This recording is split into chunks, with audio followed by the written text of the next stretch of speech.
दोस्तों, तिरुवनंतपुरम में खेले गए ऑस्ट्रेलिया के खिलाफ दूसरे टी20 मुकाबले में टीम इंडिया के बड़े नाम के सभी बल्लेबाजों की पूरी तरह से फ्लॉप साबित होने के बाद बैकफुट पर आ गई थी टीम इंडिया। लेकिन इसके बाद संकट मोचन का रूप लेकर के आए रिंकू सिंह ने अपने बल्लेबाजी से किया चमत्कार, जहां पहले टी20 की तरह ही एक बार फिर से दूसरे टी20 में भी धुआंधार अंदाज में बल्लेबाजी करते हुए अंतिम के ओवरों में पलटा पूरा हारा हुआ मैच और लगभग हार चुके मुकाबले में कंगारुओं के जबड़े से जीत को छीनकर दे दी उन्हें क्रिकेट इतिहास की सबसे शर्मनाक हार। नमस्कार दोस्तों, स्वागत है आपके अपने मन पसंदीदा क्रिकेट चैनल क्रिक अबोबो में। दोस्तों, इस वीडियो में हम आपको हाल ही में भारत और ऑस्ट्रेलिया के बीच तिरुवनंतपुरम में खेले गए दूसरे टी20 मुकाबले की पूरी हाईलाइट आपके सामने दिखाने वाले हैं। लेकिन दोस्तों, वीडियो में आगे बढ़ने से पहले अगर आप भी रिंकू सिंह को टीम इंडिया का सबसे विस्फोटक जबरदस्त फिनिशर बल्लेबाज मानते हैं तो वीडियो को दिल से एक लाइक जरूर कर दीजिएगा। दोस्तों, जैसा कि आप सभी जानते हैं कि वर्ल्ड कप 2023 के खत्म होते ही एक बार फिर से भारत और ऑस्ट्रेलिया की टीमें टी20 सीरीज में एक दूसरे के सामने भिड़ती हुई दिखाई दे रही है।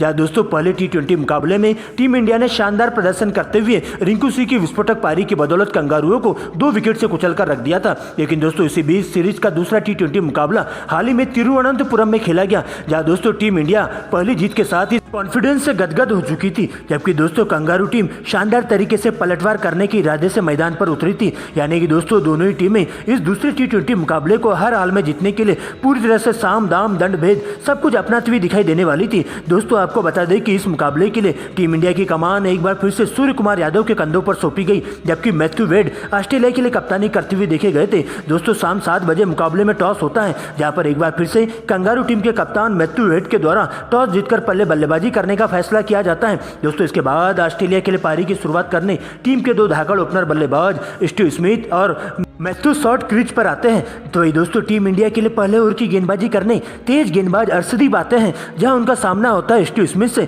और पहली गेंद पर फाइन लेग की दिशा में करारा चौका स्मिथ के बल्ले से देखने को मिलता है। जबकि दोस्तों इसी ओवर की अंतिम गेंद पर करारा प्रहार करते हुए गेंद को दर्शक दीर्घा में 6 रनों के लिए भिजवा देते हैं और पहली ओवर में 10 रन कूट देते हैं। लेकिन दोस्तों दूसरे ओवर की गेंदबाजी करने तेज गेंदबाज बिहार के लाल मुकेश कुमार आते हैं, जहां पर दोस्तों शानदार तरीके से शुरुआत की 4 गेंदों पर शानदार तरीके से बेहतरीन लाइन लेंथ के तहत गेंदबाजी की जाती है। लेकिन अंतिम 2 गेंदों पर मैथ्यू शॉर्ट के द्वारा बैक टू बैक 2 करारे चौके जड़ दिए जाते हैं और इस प्रकार से मुकेश कुमार की लाइन लेंथ बिगाड़ने का काम कर देते हैं। लेकिन चौथे ओवर की पहली गेंद पर रवि बिश्नोई आते ही कंगारू टीम को पहला बड़ा झटका मैथ्यू शॉर्ट के रूप में 8 रनों के निजी स्कोर पर दे देते हैं, जिसके बाद स्टीव स्मिथ का साथ देने के लिए नए बल्लेबाज के रूप में ऑस्ट्रेलिया के सलामी विकेटकीपर बल्लेबाज जोश इंग्लिश की मैदान पर एंट्री होती है। दोस्तों, इसके बाद तो दोनों ही बल्लेबाज बेहतरीन अंदाज में बल्लेबाजी करना चालू कर देते हैं, जहां पर टीम इंडिया के तेज गेंदबाजों के साथ साथ स्पिन गेंदबाजों पर कहर बनकर टूट पड़ते हैं और देखते ही देखते सबसे पहले स्टीव स्मिथ अपना 50 पूरा कर लेते हैं। लेकिन दोस्तों इसके बाद 6वें ओवर के बाद टीम का स्कोर 1 विकेट के नुकसान पर 70 रनों तक पहुंच जाता है।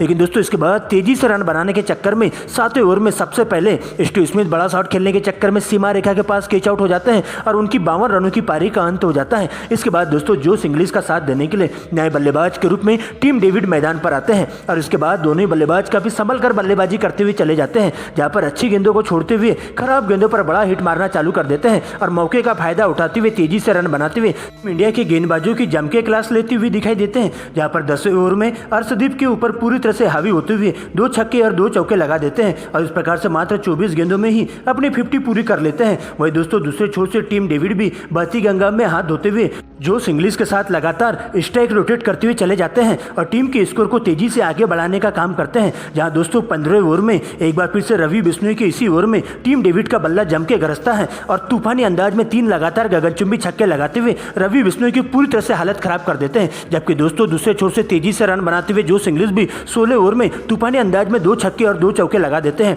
और इन छक्कों की मदद से ही एक बार फिर से जोश इंग्लिश दूसरे टी20 मुकाबले में भी अपना शतक पूरा कर लेते हैं और यहां से अपनी टीम को काफी मजबूत स्थिति में लाकर खड़ा कर देते हैं। जबकि दोस्तों 17वें ओवर में एक बार फिर से जोश इंग्लिश के द्वारा तूफानी अंदाज में तेजी से रन बनाने के चक्कर में बड़ा शॉट खेल दिया जाता है, जहां पर शुरुआत की 2 गेंदों पर 2 लगातार छक्के जड़ दिए जाते हैं। लेकिन दोस्तों इसी ओवर की अंतिम गेंद पर एक और बड़ा शॉट खेलने के चक्कर में प्रसिद्ध कृष्णा की गेंद पर यशस्वी जायसवाल के हाथों कैच आउट कर लिए जाते हैं और इस प्रकार से जोश इंग्लिश की 108 रनों की धुआंधार पारी का अंत हो जाता है। लेकिन दोस्तों इसके बाद मार्क स्टोनिस मैदान पर आते हैं, जहां पर टीम डेविड के साथ मिलकर अंतिम के ओवरों में धुआंधार अंदाज में बल्लेबाजी करते हुए देखे जाते हैं, जहां पर इसके बाद दोनों ही बल्लेबाज बॉल देखो और बॉल पेलो वाले नियम के तहत बल्लेबाजी करते हुए टीम इंडिया के गेंदबाजों की जम के क्लास लेते हैं और तूफानी अंदाज में बल्लेबाजी करते हुए टीम डेविड भी मात्र 36 गेंदों में ही अपनी 50 पूरी कर लेते हैं और अपनी टीम को 19 ओवर की समाप्ति पर 200 के स्कोर के पास पहुंचा देते हैं। लेकिन दोस्तों इसके बाद 20वें ओवर की गेंदबाजी करने तेज गेंदबाज अर्शदीप आते हैं, जहां पर पहली गेंद पर टीम डेविड के द्वारा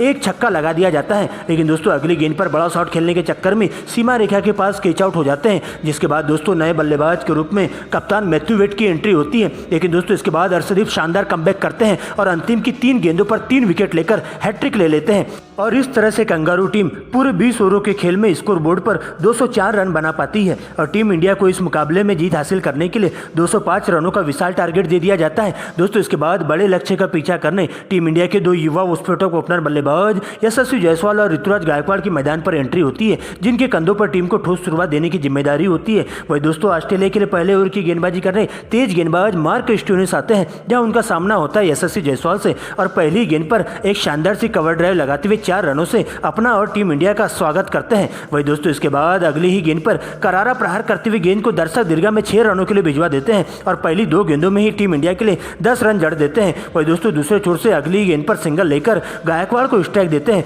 जहां पर गायकवाड़ के द्वारा इसी ओवर की अंतिम गेंद पर एक चौका जड़ दिया जाता है। लेकिन बैंड्रॉप के दूसरे ओवर में जैसे ही यशस्वी जायसवाल पहली ही गेंद पर सिंगल को डबल में कन्वर्ट करने की कोशिश करते हैं, तो दोस्तों गलत कॉल का शिकार हो जाते हैं ऋतुराज गायकवाड़ और उनकी 4 रनों की धुआंधार पारी का अंत हो जाता है, जहां पर 4 रन बनाकर उन्हें रनआउट होकर पवेलियन का रास्ता नापना पड़ता है और इस प्रकार से टीम इंडिया को पहला बड़ा झटका ऋतुराज गायकवाड़ के रूप में लगता है। जिसके बाद दोस्तों आगे का मोर्चा संभालने के लिए ईशान किशन मैदान पर आते हैं और यशस्वी जायसवाल के साथ मिलकर काफी संभल कर बल्लेबाजी करते हुए चले जाते हैं। लेकिन दोस्तों 5वें ओवर में यशस्वी जायसवाल के द्वारा एक बार फिर से विस्फोटक अंदाज में बल्लेबाजी देखने को मिलती है, जहां यशस्वी जायसवाल के द्वारा इसी ओवर की अंतिम 2 गेंदों पर बैक टू बैक 2 करारे चौके जड़ दिए जाते हैं। लेकिन दोस्तों 6वें ओवर की पहली गेंद पर एक बार फिर से बड़ा शॉट खेलने के चक्कर में सीमा रेखा के पास कैच आउट हो जाते हैं, जहां पर यशस्वी जायसवाल के द्वारा 8 गेंदों में 21 रनों की पारी का अंत हो जाता है और स्मिथ के हाथों उन्हें कैच आउट करवा के मैथ्यू शॉट दूसरी सफलता अपनी टीम को दिलवा देते हैं। लेकिन दोस्तों इसके बाद कप्तान सूर्य कुमार यादव मैदान पर मौजूद हो जाते हैं, जहां पर ईशान किशन के साथ मिलकर आगे का मोर्चा संभालते हुए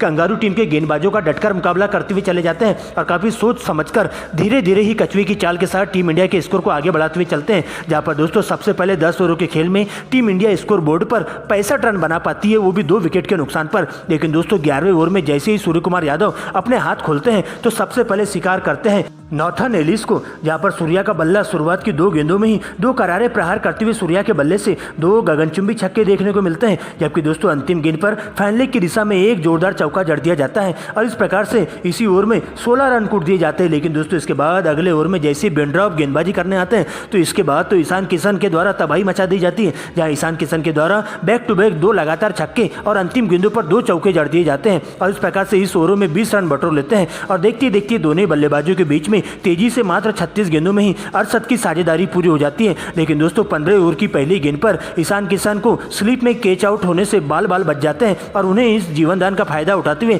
एक बार फिर से तबाही मचाना चालू कर देते हैं और अंतिम 2 गेंदों पर 2 लगातार कवर ड्राइव लगाते हुए मिले जीवनदान का शानदार तरीके से फायदा उठाते हुए दिखते हैं। लेकिन दोस्तों इसके बाद 17वें ओवर में एक बार फिर से ईशान किशन का बल्ला तूफानी अंदाज में गरजता है, जहां पर चौके छक्कों की झड़ी देखने को मिलती है, जहां पर शुरुआत की 2 गेंदों में ईशान के बल्ले से 2 लगातार छक्के देखने को मिलते हैं, जबकि दोस्तों अगली गेंद पर सूर्य कुमार यादव भी एक छक्का लगा देते हैं। लेकिन दोस्तों इसी ओवर की अंतिम गेंद पर 50 होने के बाद तेजी से रन बनाने के चक्कर में सीमा रेखा के पास ईशान किशन कैच आउट हो जाते हैं और उनकी 65 रनों की धुआंधार पारी का अंत हो जाता है। जिसके बाद वर्मा जी के बेटे तिलक वर्मा सूर्य कुमार यादव के साथ देने के लिए क्रीज पर मौजूद हो जाते हैं और उसके बाद तो सूर्या के बल्ले से चौके छक्कों की आतिशबाजी देखने को मिलती है और देखते ही देखते सूर्य कुमार यादव भी 30 गेंदों में अपनी 50 पूरी कर लेते हैं। लेकिन दोस्तों दूसरे छोर से तेजी से रन बनाने के चक्कर में तिलक वर्मा स्टोइनिस के हाथों कैच आउट हो जाते हैं टी सांगा की गेंद पर, जहां उनकी 10 गेंदों में 12 रनों की पारी का अंत हो जाता है। जिसके बाद रिंकू सिंह मैदान पर मौजूद हो जाते हैं, यहाँ पर दोस्तों सूर्य कुमार यादव के साथ दोनों ही मिलकर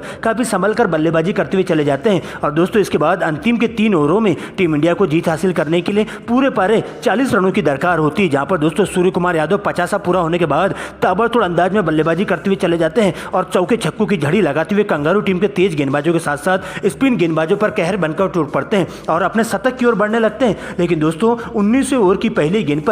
गेंद पर बड़ा शॉट खेलने के चक्कर में सीमा रेखा के पास सूर्य कुमार यादव कैच आउट हो जाते हैं और उनकी 98 रनों की धुआंधार पारी का अंत हो जाता है। इसके बाद अक्षर पटेल मैदान पर मौजूद हो जाते हैं और लेकिन दोस्तों 19वें ओवर की अंतिम गेंद पर तेजी से रन बनाने के चक्कर में अक्षर पटेल भी 4 रनों के निजी स्कोर पर कैच आउट हो जाते हैं। लेकिन दोस्तों एक छोर से रिंकू सिंह अंगद की तरह डटे हुए रहते हैं और इसके बाद असली अंतिम ओवर का रोमांच शुरू होता है, जहां पर दोस्तों अंतिम की 6 गेंदों पर टीम इंडिया को इस मुकाबले में जीत हासिल करने के लिए अभी भी 16 रनों की दरकार होती है। जहां पर दोस्तों नए बल्लेबाज के रूप में रिंकू सिंह का साथ देने के लिए रवि बिश्नोई मैदान पर आते हैं, लेकिन दोस्तों रवि बिश्नोई भी रिंकू सिंह को स्ट्राइक देने के चक्कर में सिंगल के चक्कर में रनआउट होकर पवेलियन का रास्ता नाप लेते हैं। जिसके बाद रिंकू का साथ देने के लिए मुकेश कुमार मैदान पर आते हैं, जहां पर अंतिम की 3 गेंदों पर सर पर कफन बांध करके आए रिंकू सिंह एक बार फिर से फिनिशर का रोल अदा करते हैं और तूफानी अंदाज में 2 छक्के और 1 चौका लगाते हुए 16 रन बटोर लेते हैं। और इस प्रकार से पहले T20 की तरह ही दूसरे T20 मुकाबले में भी टीम इंडिया कंगारू को क्रिकेट इतिहास की शर्मनाक हार दे